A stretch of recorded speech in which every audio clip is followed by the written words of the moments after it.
What's up, everybody?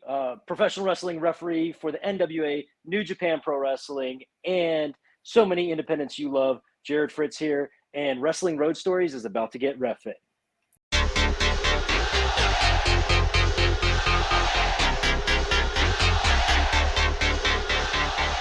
Yes, I love it, man. Let's jump right into this. I appreciate you being here with me, man. We've talked about this for a while, and I'm glad I finally got the time to bring you on here, man. So let's start off with your worst road story. Okay, so man, worst road story. To be honest with you, a lot of my traveling is actually solo because most of the times I'm going somewhere that one of the guys can't go to, or whatever it might be. I do travel alone a lot, and nothing really bad happens, which is good. you know but early in my career, of course, not making very much money on the road, you try to grind through the night, and sometimes that sucks.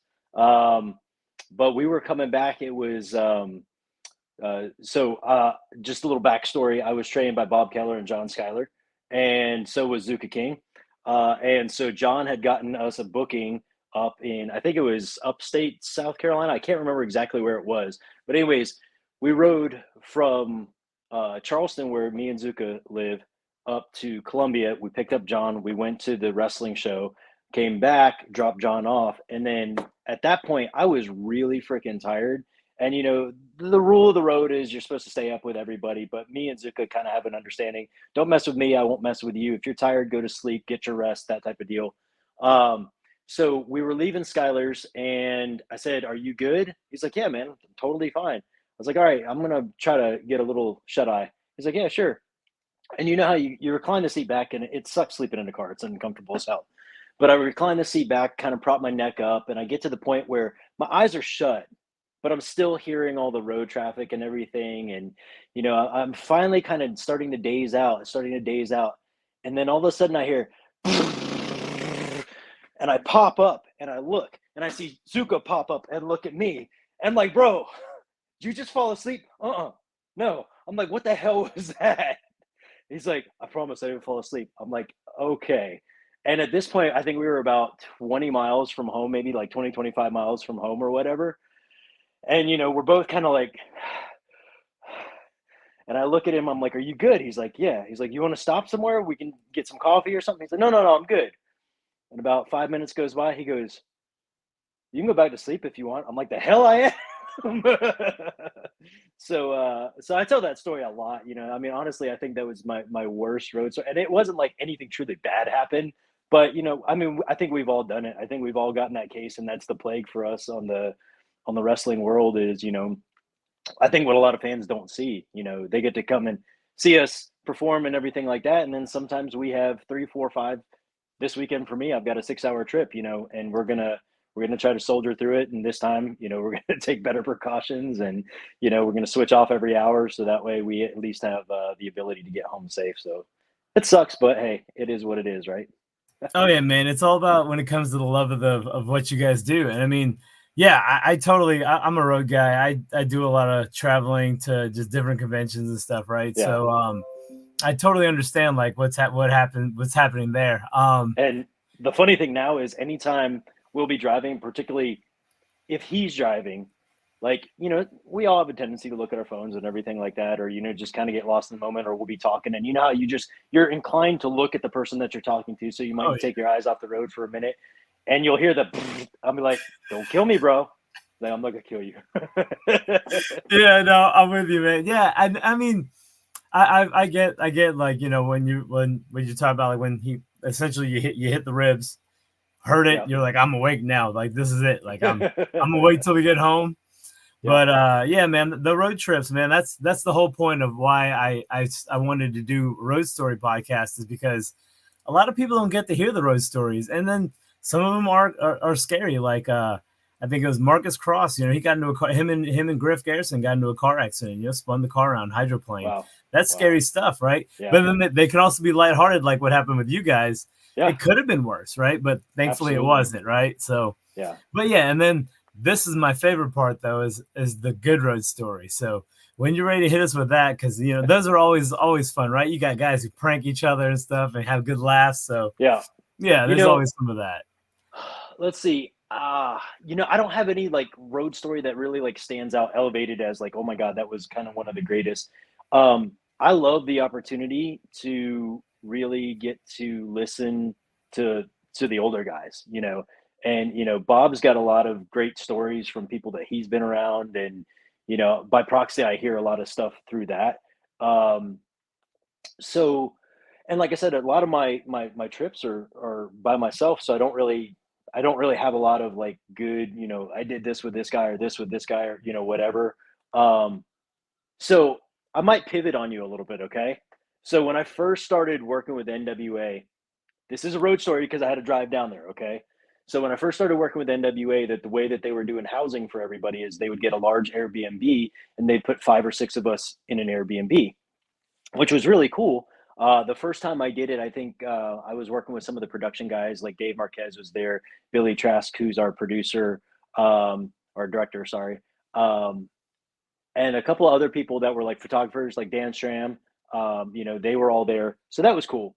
But the second time that I got to go there, the household was Tim Storm, Trevor Murdoch, Brian Hebner, and Dan Stram. And so we stayed up after, I think it was the second night of tapings. We stayed up for probably, I don't know, 3.5 hours past when we probably should have gone to bed, just talking, just hearing all the stories from everybody, everything from Tim, from Brian, from Trevor, and just I just shut up and listen because I love hearing those stories and stuff like that. So it's not necessarily an exact road story per se, but I had to drive to get there. No, I'm with um, you. I'm with you. No, that kind of, so see in my book, stuff like that counts. It's those great moments. Like I have a road story that more or less takes place at the gathering here in North Carolina, yeah, but it happened at the event, right? Not yeah, me driving to the event. But yeah, because like I got to talk to Robert Gibson and at the bar, just sitting there, is me, yeah, Robert, and John, and just hearing Robert tell stories, right? Like just like you said, I'm just sitting there. I'm absolutely. like, I'm gonna keep sipping my drink and Just I'm just soak gonna it pay in. attention. Yeah, yeah, Yeah, yeah, exactly. Yeah, yeah. so yeah, good stuff, man. I love stuff like that. And yeah, that's kind of my point is, I mean, George South, great example. When we're at AML or any event that George is at and he starts telling a story, it's like, I think I might need to stop doing what I'm doing because I need to hear Hmm. this story. Like it doesn't matter what I'm doing. Like, Yeah. yeah. So I'm with that. No, I appreciate that. So we're gonna move on to some questions. Some questions overlap with our wrestlers because they're just travel related. But I do have some ref specific questions. But we'll just start off with our standard normal question, which is, when you're traveling, what is your go-to place to eat? Good question. So normally I pack all my own stuff. My Yeah. wife is a home chef. She cooks amazing meals. So oftentimes I'll have her cook a couple of meals, put them in the cooler. Of course, that way I don't have to spend any extra money or anything like that. Grab a couple of snacks, put them in the cooler as well. Um, but that being said, Waffle House is always the go-to. Like I've got dietary restrictions. I'm celiac, so like I've got to be careful. And as crappy as Waffle House may be, I can eat their hash browns and their eggs. So like I'll get the hash brown bowl with chicken and eggs, and it's delicious. I love it. I get a cup of coffee to go, and I'm good to go. But yes, Nice. if I have to pick, it's my wife's cooking in Tupperware. Let's go. Yeah, yeah. I figured I was like knowing Jarrod, man. I was like, he packs his own food. Like, like Lodi's a clean eater, Yeah. Fodder's a clean eater, and I was like, just like from all the conversations, I was like, I would not have been surprised if you're like, no, I pack my own food, man. Like, because that's honestly the healthiest way to go every Yeah. time, every And I time. mean, I grew up. So I grew up with my grandparents. My grandparents helped raise me and everything, and they were children of the depression. Hmm. So how do you save as much money as you can? And like anytime we'd go on a trip, they'd pack snacks, they'd pack sandwiches, they'd pack everything, and that's just customary. Anytime you get in the car and you go to drive somewhere, that's what you do. So that's essentially what I do by proxy now. Is I might not have every single meal for when I'm gone, but I'll at least have stuff that this way I don't have to stop or spend any excess money or anything like that. No, But I do understood. have I do have a rule. Anytime I stop to go use the restroom at like a convenience store or something like that, like a gas station, I got to buy something. That's something that kind of got passed down by my mom. It's like, you're using their facilities, so you should in turn, be a customer of some sort. So, I might pick up a protein bar or a cup of coffee or a water or something like that. So anytime I do stop, I will purchase something Oh, man, unless it's just a that's kind rest. of cool. I Yeah, got you. All right. so So the next one is who would you like to work with that you haven't worked with? ooh, that's a good one, man. Uh can there be multiple answers, or Oh does it yeah, have to be just definitely, one? Okay, man. Like okay, there's some questions where like we always want the best, but like yeah. there's sometimes you're like I just can't really choose because there's multiples. So we just open it up to where however many people you want to mention. I think right now in the realm of what would be possible to me, like basically saying, I know that I probably wouldn't be able to work with any WWE talent or AEW Yeah. talent or anything like that. But in the realm of what's available out there now, um, I really like a lot of like technical style wrestling. That's kind of my favorite, move after move, um, British style, maybe even if you will, submission holds and things like that. Um, so, man, so I scroll through Twitter a lot, Yeah. X, whatever we want to call it. It's always going to be Twitter to me. Mm-hmm. Um, and I recognize people. There's a lot of people that I have a lot of respect for in the business. That I'm like, oh man, it would be great to work with them. There's a lot of people that I say it'd be great to work with them again because I haven't had the Oh, opportunity to work with them. Um, but I came, Warhorse from the Midwest. I would love to work with Warhorse. I think he's just one of those people that has a tremendous passion for the business, and just he probably has a really good mind for it. Sawyer Rec has a lot of intensity. I think she'd be really cool to work with. Um, the Midnight Heat from the Northwest. I think they're out of Oregon. They're really really cool. Um, I get to see a lot of their work. I'd love to work with them. I'd love to honestly work with anybody. I really want to get international. I'd love to work in Mexico, Japan, and England at some point. So, and I've got some contacts in all those places that I've worked with, and I love working with them. Um, so, yeah, I think other than that, like off the top of my head, I don't have anybody that I would love to like work with. Like, yeah, I really got to work with this guy. I mean, I think I could safely say that it would be awesome before he retires to work with Brian Danielson, just yeah. because of the caliber of the style that he does. Like that's the stuff that I really, really, really enjoy. So, I mean, who knows? That could happen, right? Yeah, I mean, it's very possible, right? And then there's also the fact that if we can get him to WrestleCade, because we were supposed to have him last year, Yep. right? If we Yep. can get him there, I wholeheartedly believe Tracy would be like, I got to get this guy in the ring. Yeah. Like that I mean, would you be have to. that would be amazing, and then that would be easy one for you. You can be like Tracy, this has got to be mine. you know, that's the funny thing is I don't ever. I know there's a lot of refs that will kind of pop up and say, "Hey, can I get that match or whatever?" Yeah. And I have done it with certain things, like when John Schuyler and Corey Hollis did their unsanctioned match for PWX years ago.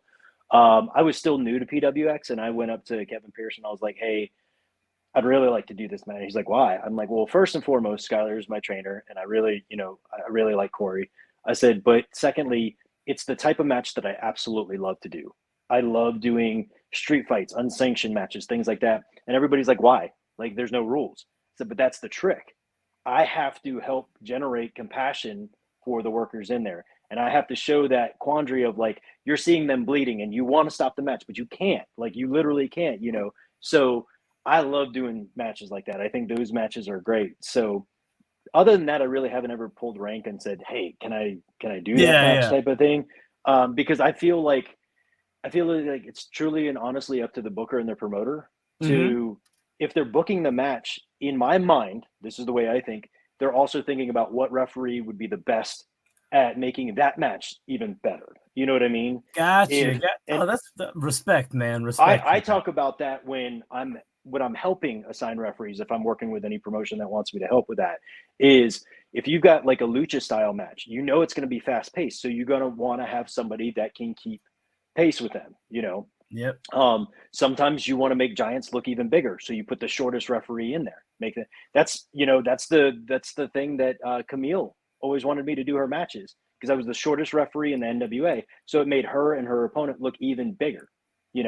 Gotcha. It doesn't hurt that like we grew up on the indies together and we know each other and everything like that, but there's psychology and science behind assigning referees, in my opinion. And I think that that's the booker and the promoter's responsibility to do.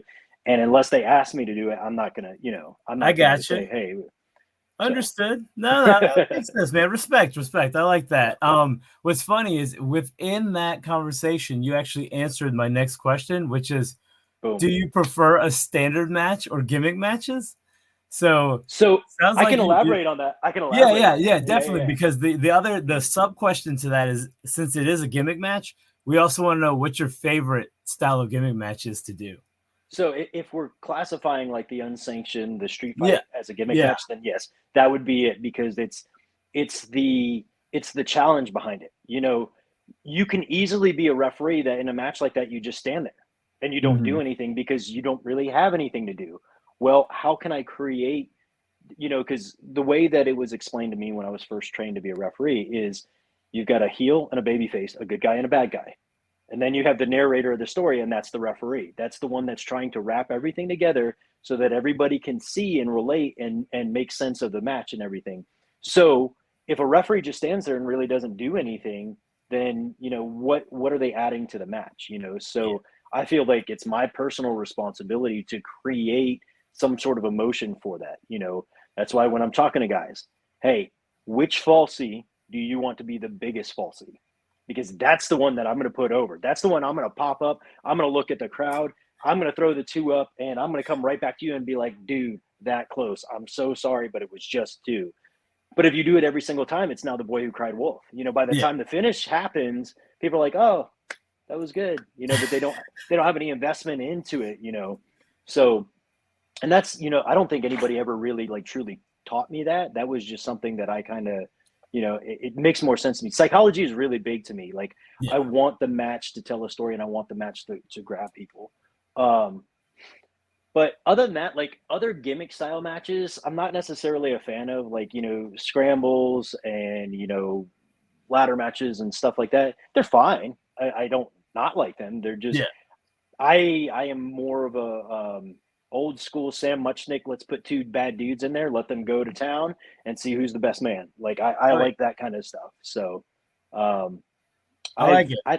I don't think I've done anything like super stupid crazy or anything like that, but I personally refuse to do anything like super hardcore deathmatch. That's personally for my own safety, like the fluorescence from the light tubes. Yeah. If they get into your lungs, they can do like really bad shit, and I can't I can't even risk that. So no, I'm with you. I totally get it. I remember I think it was not the last time, but the second last time. So it's probably been a year and a half now, almost 2 years. GCW came to Charlotte. Yeah. Sitting second row, and light tube broke, and then I started recording with the phone over my eyes because I had nothing else to protect my eyes. And I was like, I had it hit me. And I was like, oh my goodness, this is crazy. Yeah, that's real. So I was like, maybe I sit a little further back because usually, I mean, almost every event you see me at, I'm a front row guy. I'm front and center. I watch everything from the front row. NWA didn't matter, and and yeah, GCW, I'm like, I'm not gonna sit front row to GCW show. I love it, but you're in harm's way, man. I mean, those guys are safe. I love all those guys. I've never been injured or harmed at a show, but I'm like, I just feel a little safer in the third row. I don't have to move as much. It's like going to watch Gallagher. Yeah. You're in the first 5 rows. You're getting dirty. Like there's no doubt. Yep, I'm with it. All right, we got 3 questions left. I know this next one's going to be awesome. So, do you have a Ricky Morton story? Oh, yeah. Who doesn't have a Ricky Morton story, right? Let's see. Oh, man, I mean, a lot of it is just honestly like sitting, like I was saying earlier, just sitting and listening to him to tell the stories and everything like that. And of course, when he gets around George, or when he gets around Wildfire, when he gets around any of the old guys, and they just start going to him, just listening to it and everything like that. But honestly, one of the things is he likes to fuck with people, right? He likes to try Mhm. to rib people and stuff like that. And I always catch his bullshit, like he came in, I think it was the active war games. He came in, he's like, "Hey, I told my wife what you said." And I'm Mhm. like, "Which part?" He goes, "What do you mean, which part?" And I was like, what part? Which thing did I say to her?" And he's like, "Never mind." And then I saw him go up to somebody else. He's like, "Yeah, I told my wife what you said about her, that her ass looks fat in them jeans." And I was like, "Yep, gotcha." Oh man, yeah, yeah. I love. Yeah, I actually this weekend I was with all three of the men you mentioned. I was with Wildfire, Ricky, and George at a show here in Gastonia, Nice, and nice. you can't beat an event like that, man. I You know, can't wait to like cut some of that video because the three of them were in the ring with Bob Cook. So uh-huh. like, yeah, you have the cooker and you have the three of them, and you're just like Yeah. you're watching four dudes that like I mean I wasn't even born when they were started wrestling, and Yeah. then like I was a baby when they were like moving through their career, and I'm just like, Yeah. oh my goodness. So yeah, to be in the presence of that many legends, and we had Tugboat there, we had Fred Ottoman Oh there. wow, yeah, that's Like, awesome. I mean, yeah, it was a dream, man. It was one of the best like Saturday shows that I've had in a long time. That wasn't part of my normal like group of shows that I go to. So Now thinking yeah. about it, I did the Ricky the Dragon Steamboat's last match with Big Time Wrestling. Mm-hmm. Um, and the match, it was Rock and Roll Express versus the Briscoes, and they're in the back and they're calling the match and everything like that. And at this point now, like Briscoes are pretty much calling everything. Ricky's fine tuning things, and then Robert's just kind of off in La La Land or whatever. And then he pop in, he'd be like, "Hey, hey, how about this?" And Ricky turned and Robert, shut the fuck up. They know what they're doing, okay? Okay, but I just want to shut the fuck up. Oh my goodness. So it's just it's Yeah. like as long as they've been together, they're like worse than a married couple. You know what I Oh mean? yeah. Yeah. So They love each other so much that there's just everything is there. Yeah, I'm with you on absolutely, that one, man. All right. So next one is, do you have a George South story? absolutely do. I mean, again, who doesn't have a George South story? Yep. George South um, is one of those people that you grew up hearing about. You see him and everything like that. And as I started growing in the business, now mind you, I didn't start in the business till I was 30, 32. So like Okay. I was a very late bloomer. I'm 42 now, so I've almost been in the business for 10 years. Um, and I'd always heard about him, but never did it. Never got around him or anything like that. And then Mid Atlantic Fan Fest in 2000, I think it was 15 or 16. I can't remember exactly what year it was. I went and I did the no, sorry, it was the year after I did the Dr. Tom camp. I got hired to be a referee for the FanFest show, and so I was there with Bob setting up the ring and everything. And one of the referees for that night came up to me and he said, "Hey, buddy, do you have your gear with you?" And I was like, "Yeah, I'm working referee with you tonight." He's like, "No, no, no. Do you have your wrestling gear?" Because he knew that at that time I was training as a wrestler and working as a wrestler in other places and then refereeing. I'm like, I mean, yeah, I always carry my gear, like all my gear. He's like, "All right, we need you to work a match tonight." I was like, "But what about refereeing?" He's like, "I got somebody to fill that spot. Don't worry about it." The guy who was supposed to work George South bailed, so we need somebody to work George South in the opening match. And I'm like, Whoa. "Okay, I'm in." Like didn't even think about it. I was just like, "Yeah, okay, I'm in." Um, so I just turned and looked at Bob and I said, "Bob, I'm working tonight against George South." He's like, "I heard." I was like, "Okay." So I helped him finish up the ring, and then they took me to meet George for the very first time. And of course, George is at his table. "Hey, buddy, nice to meet you. I'm looking forward to the match. Okay, why don't you go get dressed, and I'll meet you in the locker room." Okay. And so I went up to my hotel room and everything like that, nervous as shit. I grab all my stuff, go back down to the locker room, start getting dressed and everything. And we're, I'd say, probably maybe 20 minutes from bell time, and he still hasn't come and talked to me. You know? So I'm like, I'm nervous as hell. I'm like, "Oh my God, oh my God, oh my God." And he comes up to me, he goes, "Okay, all right, so here's what's gonna happen. You're gonna go over with a sunset flip. I'm always gonna go to the claw and you're always gonna go to the headlock, okay, buddy? And I'll see you out there." And that was it. And I'm like, "Oh shit. Okay, all right." Well, thankfully, being taught by Bob, number one rule: shut your mouth, open your ears, listen. Yeah. You know, veterans will take care of you. That's what their job is, right? So I go out there and George does his thing, you know, yells at the crowd. You know, I'm an instant baby face because everybody hates him, that type of deal. We finally lock up and he basically calls the whole entire match, you know, out there. And I follow him. We get closer to the end and everything like that. He goes, I'm going to shoot you off. Put me in an ab stretch. And as he goes to shoot me off, I'm like, I don't know it because I'd never done it at that point in my life. Yeah. And I come back and all of a sudden he had put himself in the ab stretch. And there's a great picture of me throwing my head back like this, almost like I'm yelling with him in the ab stretch. Because at that point, I'm like, what the fuck happened? Like, how did this even happen? You know? So I went over in the match and everything like that. And it was great. It was the best match of my short, you know, career. I think I had like 27 matches or something. And that was the greatest match. And still to this day, George looks at me, he goes, I don't know why you're wasting your time refereeing. You need to wrestle. You listen better than half the boys out there. You know, wow. And I'm like, George, I love refereeing. I enjoy refereeing way more. I feel like I add more value to the industry as a referee than I ever would as a wrestler. And honestly, I hate remembering shit. Like I that was the worst part of being a wrestler, is just trying to remember the whole entire match, you know? Mm-hmm. And now as a referee, like if you need me for a spot, give it to me.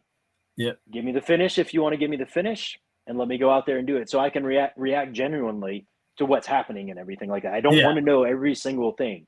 You know, if you've got a fish out of water spot for me, let me know when it's going to be so that I can be accurately at all the shoulders so I can count the pins as fast as I need to. But other than that, like, I don't care that you're going to do this, you know, like, let me see it. That's, you know, the old Jim Ross theory. You know, Jim Ross never wanted to know any of the finishes so he could genuinely react like he needed to. And he's amazing at it. So I'm with you. Right. Yeah. No, that's awesome, man. Yeah. I mean, dude, you were like, when I first saw you ref, it was at an AML show, so almost 2 years ago now. And I just remember like you had such a good presence the moment you came to the ring. Like, you know, I was like, dude, I think this ref could take one of the guys in this match, you know? And then like, you know, and yeah, it was great. And I want to say you were in one of the matches you were reffing and Oliver Sawyer was in it. And I was like, I definitely know he can take him. Like, and then like, you know, you were reffing the match and it's just like watching your style. And I was like, I didn't yell at him the whole time. Like I yell at Dalen, like when he's in the ring all the time. Like, and I even told him, I even tell him, I was like, Dalen, I was like, you're one of the few refs that I'm just constantly yelling at. Yeah. And like, and you know, and that drew to me, you know, that I took from that. And then it was even funny because then when Gail, when she was reffing a match, I told her, this was probably 6 or 7 months ago. I told her, I was like, you know, you ref so much like Jarrod. And she was like, well, he's one of my main mentors. And I was like, it completely shows. Like I see it, you know? And I was like, so you were very stand out to me, man. It's funny. And that's the thing is like, you know, Brian Hebner taught me a lot, you know, I'm very, very thankful for that. And, you know, him and Jimmy Corderas, I talk to fairly regularly. And, you know, one of their big things is nobody pays to see a referee. Okay. Mm-hmm. You should be seen without being seen. You should be noticed, but not be seen type of thing. So, you know, if you're trying to get yourself, quote, over, you do it by being really good at what you do. So that way, you know, people don't go away going, man, did you see what that ref did? Like, you don't want to do that. You just want to say, just kind of like you said, like, I had nothing to complain about, you know? Yeah. And I talk about it all the time. Tommy Dreamer rips my ass all the time because he's like, why are you more jacked than the boys? I said, well, I'm supposed to take care of the boys, ain't I? Like, honestly, I feel like at 5'7", 175 pounds, I'm a small guy. Mm-hmm. So how do I be able to take care of somebody like Atrocity Cruel? You know, I've got to be, and that's the other thing too, is you should always have that air of confidence that if you have to push him away, I'm going to look straight up at him. If he hits me, he hits me, but I'm never going to cower or back down or anything like that.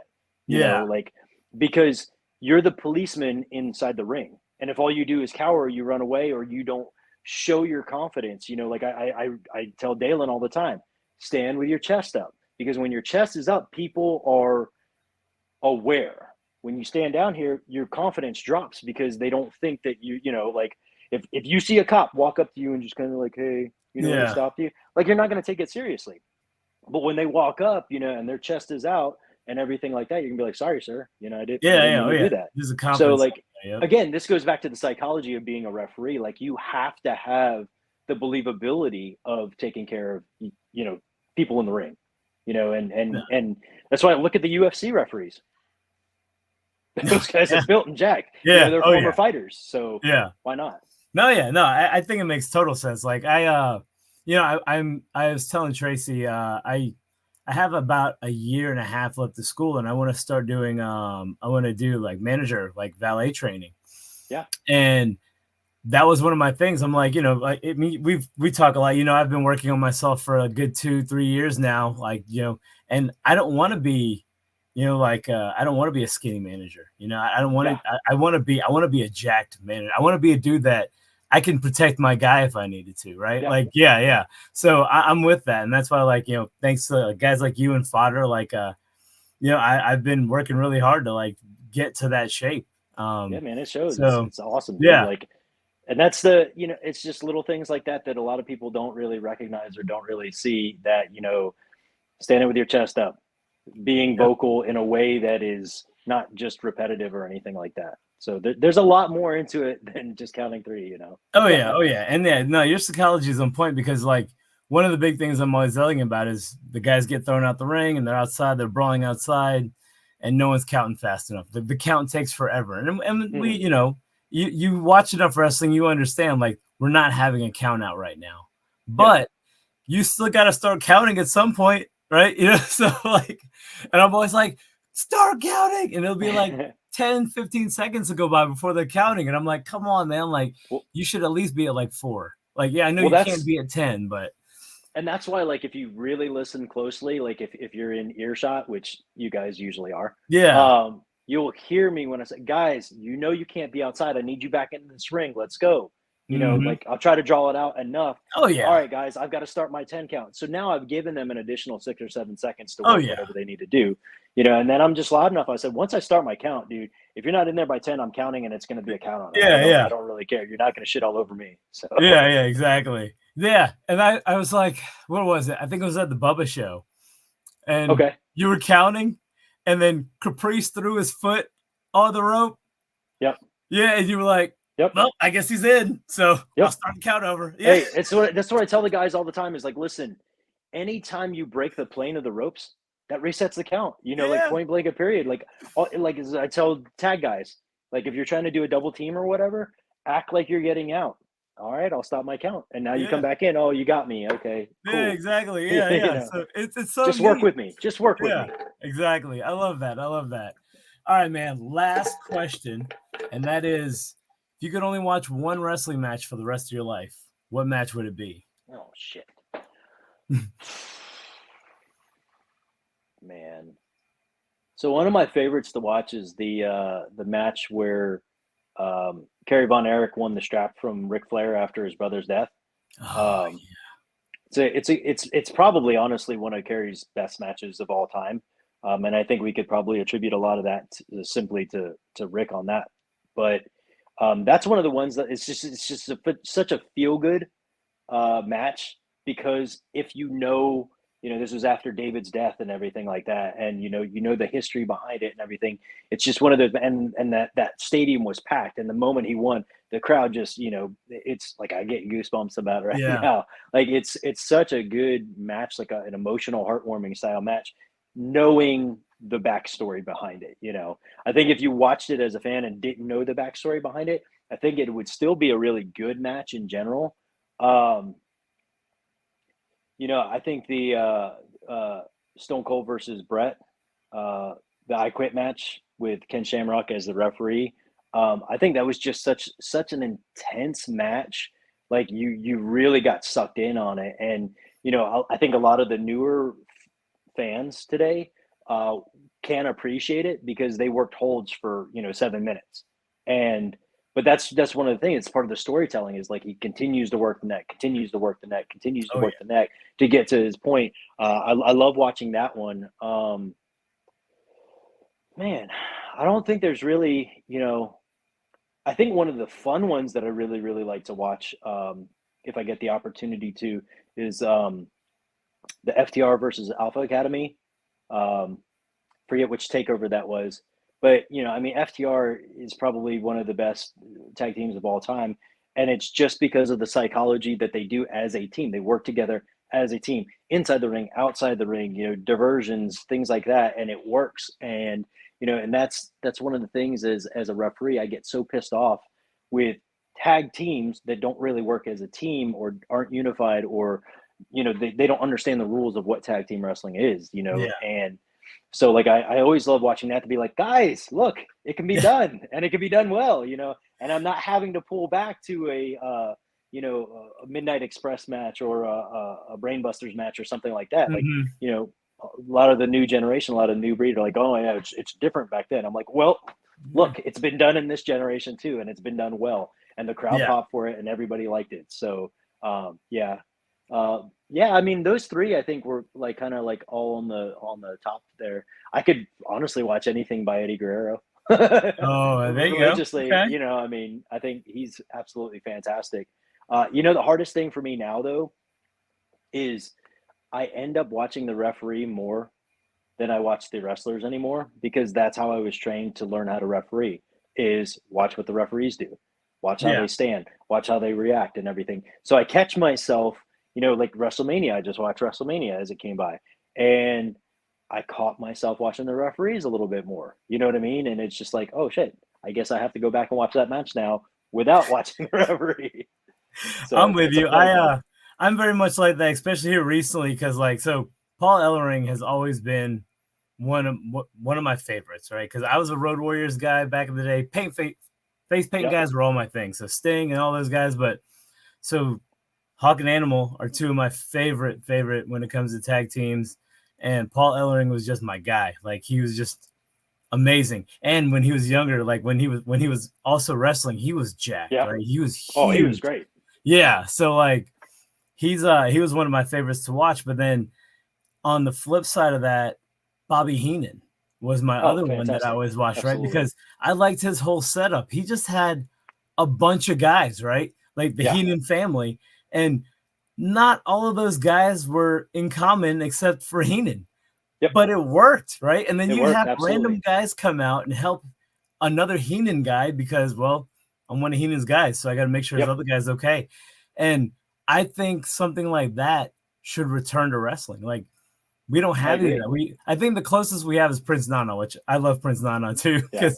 But like he's got, he came in to AEW and was like, I want this guy and these guys and this guy. Yeah. Okay, they're all my guys. We're gonna make them all work together. Yep.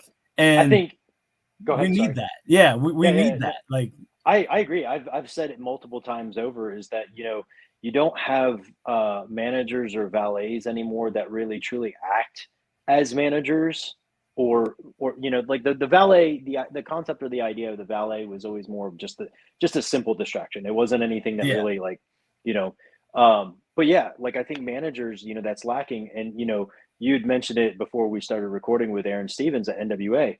He's doing a fantastic job with BFT. He's bringing yeah, that realism of what a manager does. And I would love to see him expand his faction, his group or anything like that. So I can play, fantasy booker in my head and figure out, hey, let's add this guy in, let's add this guy in. I mean, they've got Sinister Minister there with the Miserably Faithful, which is cool. And he does his thing. I mean, James Mitchell is great. yeah, He does his thing, but he's not as involved with like the distraction or this and that. He's just there to be more of the mouthpiece, which is fantastic. yeah, Um, but yeah, I think I love having managers that orchestrate things. I think Ted DiBiase did a fantastic job when on his way out when he was doing, the what was it, the $1 million corporation or whatever it was. mm-hmm. Um, but I think that was a really good transition for him, and I think it was a surprise. I don't think he really gets enough credit for that. Like he was a fantastic wrestler before WWF or WWE, whatever you want to call it. He was fantastic in the Fed, and then when he became a manager, he was almost just as good. Yeah. I So mean, he's a good talker, man. So it definitely helps him out. Yeah. Absolutely, man. Yeah, I love Aaron would be one of those guys that I would love. Like when I actually get to start doing this, he's definitely one of the guys whose brains I'd love to pick because yeah, like when you guys were all here in Charlotte for the Crockett Cup, Yep. like I mean, it's just because I favor him. Like my eyes were on him a lot during that match. Yeah. I mean, it was a great match, but my eyes were on him just because I was like, what's he gonna do next? Like, because I mean, like I said, he's just one of those guys that I took to him the first time I saw him, And and that was that. he's so smart about the business in general, and he's always so welcoming with, all right, Jarrod, what do you think about that? Like, would that fly, for a referee? Or if not, what's another way that we can get there? Like, this is the idea. How can we make it work so that it tells the greatest story that we can get? That type of deal, which is awesome because, I think a lot of people fear that, like, oh, I'm not going to get to say my piece. And Yeah, that's one of um, the greatest pieces of advice from Hebner that I ever got. It was, I think it may have been the last time I worked with him before he went back over to TNA. He told me a story about how there was a main event for TNA. I can't remember which one it was. I think it may have been Kurt Angle versus Bully or whatever. But they were trying to get to this ending, and they're in the production meeting, and they're just trying to brainstorm all these ideas. And he's like, "Hey guys, what if we did this? Because this is here and this is here and everything." And everybody kind of turned to him, and it got silent for a minute. And they looked back, and that's a fantastic idea. Let's go with that. He's like, you'll always have value in what you say. They don't have to use it. They don't have to even respect it or honor it, but you have a value in it. And some people just don't think about it sometimes. And so a good referee is going to put their input in on it to say, hey, here's an idea that might make sense. yeah, At that same Crockett Cup, Fodder got injured. So the whole entire match, that night one, the end got like twisted and got twisted again, literally right before I went out there. So I literally had to go into the truck, talk to Billy directly, and say, I don't understand where you're coming from here. Please let me know so that way I can make this work for you.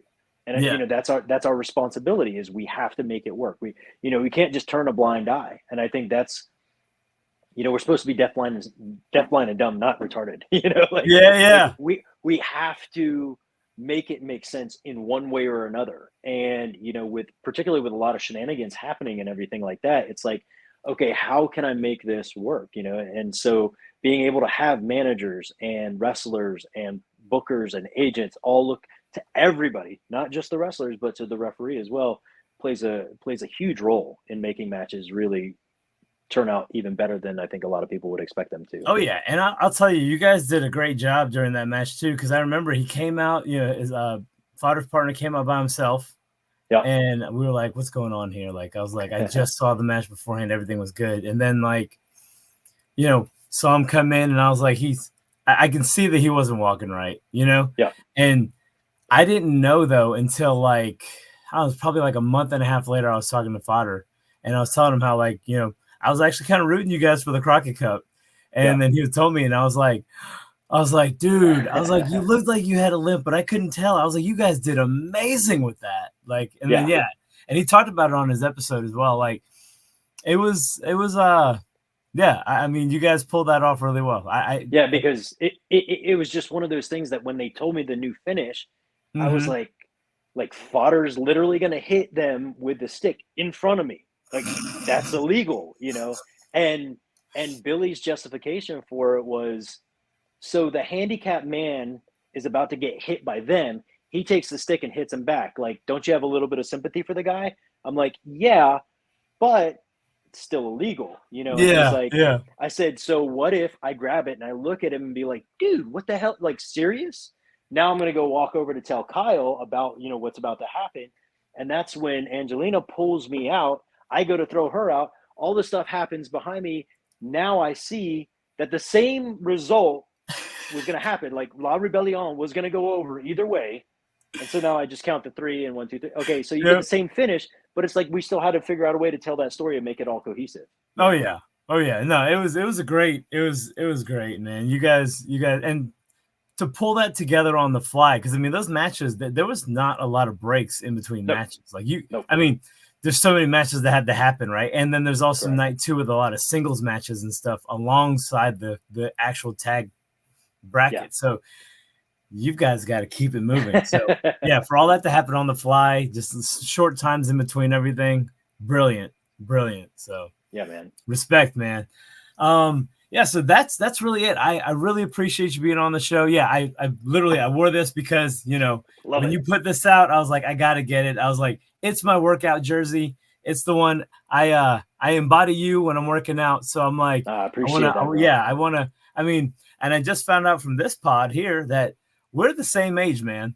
Like, so yeah, man. Yeah, so that makes it just even more because I'm like, dude, I just need to keep going the way I'm going, and I can do it at our age. Like I said, it's baby steps. I watch you do the strongman competitions and stuff, man, and I'm like, I'm always taking the inspiration from there. It just makes it even that much more now, knowing that you're doing what you're doing at the same age that I'm trying to do what I'm doing. So I appreciate that, and going back to what I was saying too about all that. That's actually the thing that I said about Tommy Dreamer ripping on me for being jacked and everything. I said I do it to make it look like I can take care of the guys, right? Yeah. But also there's always been the back burner inspiration. Like if a referee can stay fit and do what he needs to do to be well in the ring, like any wrestler out there can do the same exact thing, because I hear excuses all the time. Oh, I don't have enough time to go to the gym, or I don't have a gym. Like you can do this stuff in your house. Like, you know what I mean? Yeah. You can do anything you want to. You just got to put your mind to it and everything like that. True. Yeah. My gym is in my home. I've got a weight bench. I've got cable pulleys. I got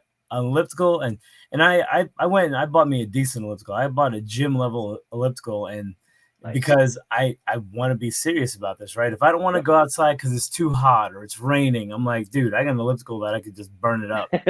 So try to being as serious as I can about it, and just seeing like you guys, like you, and like I said, you and Fodder are two of my biggest inspirations because I see you guys working out. Like I see the images, I see the pictures, I see videos. And then because I see you guys so often, I see the results, right? Like I'm awesome. Always seeing it. So yeah, much respect, man. I appreciate it. And I appreciate it. I'll continue to look towards you for advice, man. So I appreciate that. Thank you so much. Yeah. All right, brother. I'm gonna let you go, man. We had some good conversation. I really appreciate it. Oh yeah.